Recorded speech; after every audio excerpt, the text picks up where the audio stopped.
Portions of our programming are brought to you by our good friends at Provident Credit Union. With 21 Bay Area locations to serve you and your banking needs, visit providencecu.org. Now back to Rob Black and Your Money with your host, Rob Black, on the Bay Area's business leader, AM 1220 KDOW.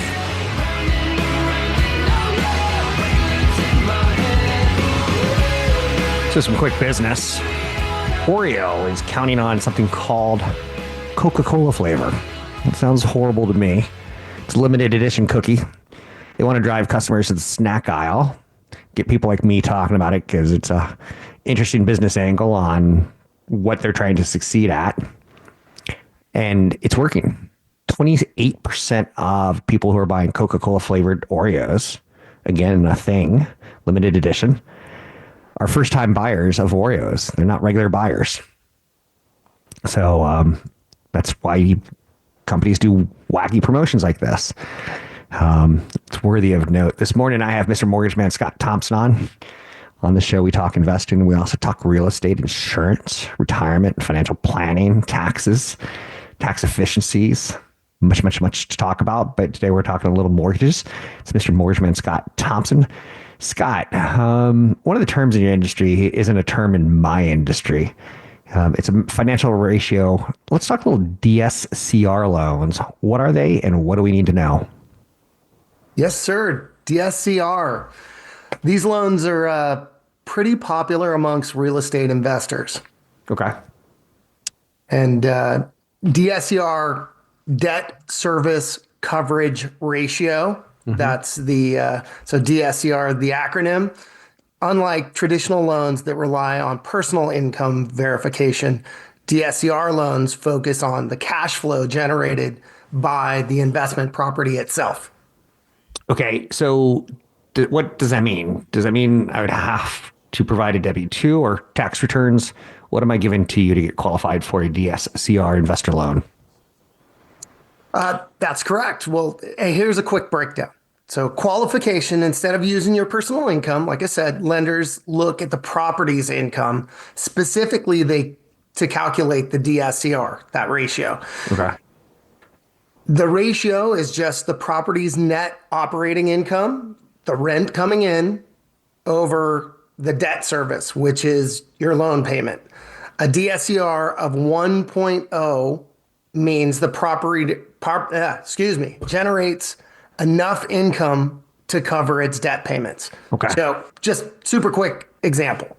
You have a 4-unit property and you collect $10,000 in rent. Divided by your monthly mortgage payment, let's say that PITI, principal, interest, taxes, and insurance payment is also $10,000. Okay. 10,000 by 10 over 10,000 equals $1, which equals cash flow positive. The rent covers the debt. Got it. It sounds like a loan that you still have to qualify for. It's not just that easy. You know, it's actually pretty easy to qualify for. Okay. The application process is the same. As long as you have the assets and a minimum credit score of 660, a 1 to 4 unit residential property that can generate more cash flow than the mortgage payment, there's a good chance you could qualify. How much down payment are we talking about?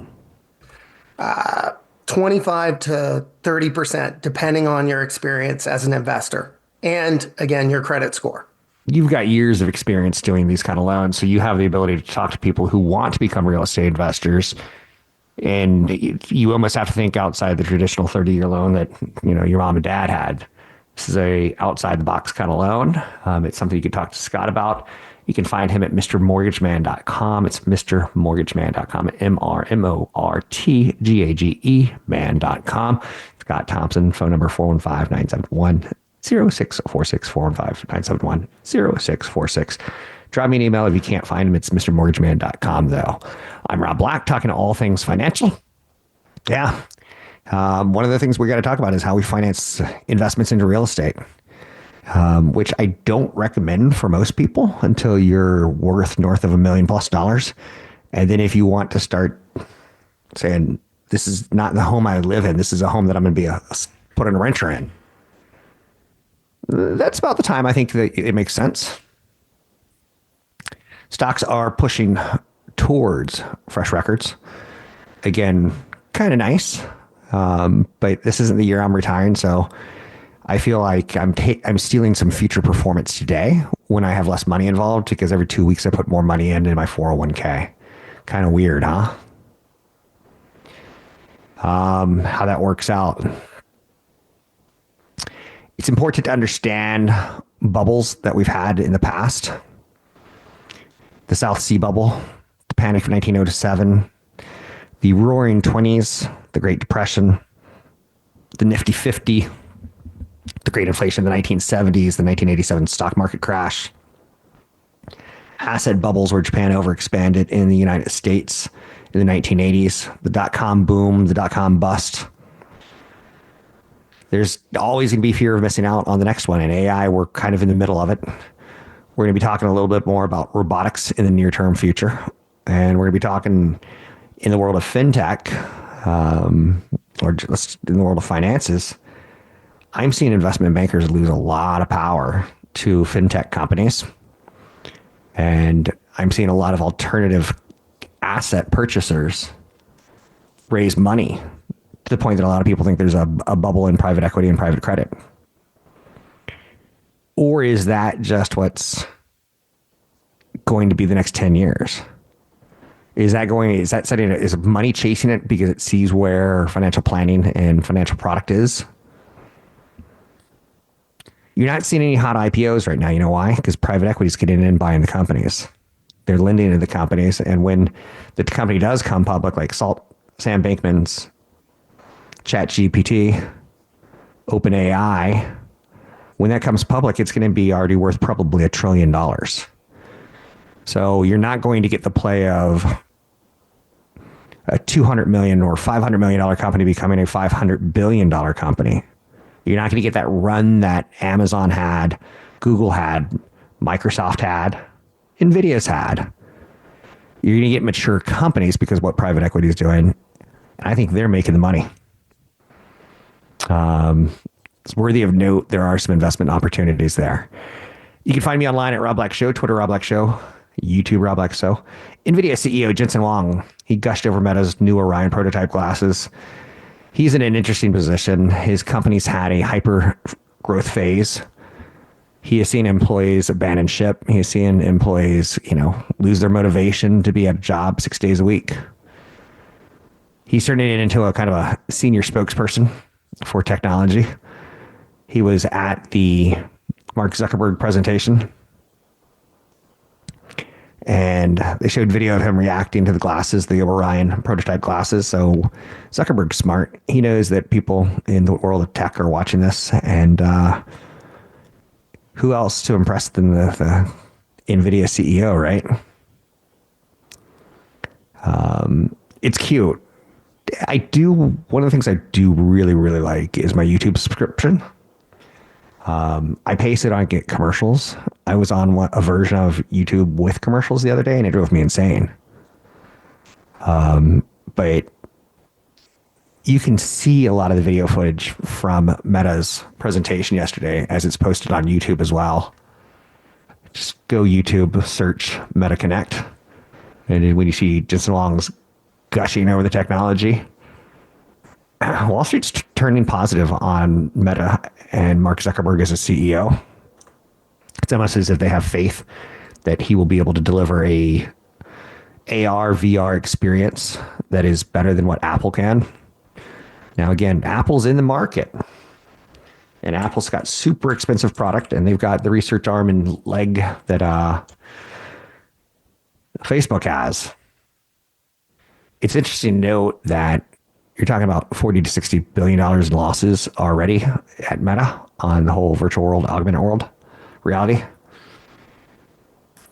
Other than cool technology and selling some hardware, it's the apps that they're going to have to get a cut of in their own app store.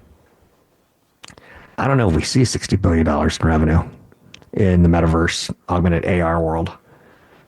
That's going to take time. So is Mark Zuckerberg and Meta rushing it and spending too much where there won't be a return on investment? Or are they getting control of the market, the low end market that Apple's ignoring for now and forevermore, locking people into devices? I own shares of Meta. I guess I should say that on occasion, right? Supermicro shares tumbled 12% after the Department of Justice reportedly opened a probe into the company. Supermicro is an AI play. People fell in love with it because it had exposure to NVIDIA's semiconductors that were put into their boxes, that were put into servers, that were put into data centers. I don't like it. It's in the world of tech. Dell would be my box maker if I had to buy a box maker. NVIDIA is the semiconductor if I had to buy a semiconductor. Taiwan Semi is the semiconductor equipment manufacturer. I see AMD out there, and I see Intel, and I go, semiconductors, I'm going to go with NVIDIA. In the GPU market for video games, for Xbox, not Xboxes, but for PCs, NVIDIA has 88% market share. AMD's got 12. Intel has 0. Last year, I think Intel had 2%. Now it's 0. I think you need to learn how to like things and compare them to other similar things on Wall Street. And I think you can have the best, and you don't have to settle for second best. Supermicro feels like a second best player, and now that their shares are tumbling again on the Department of Justice probe, company gets really sketchy reviews for quality control internationally. Not my kind of investment. So one problem in the kitchen is typically there's more to be found, right? You can find me online at Rob Black Show, Twitter Rob Black Show, YouTube Rob Black Show. I'm Rob Black.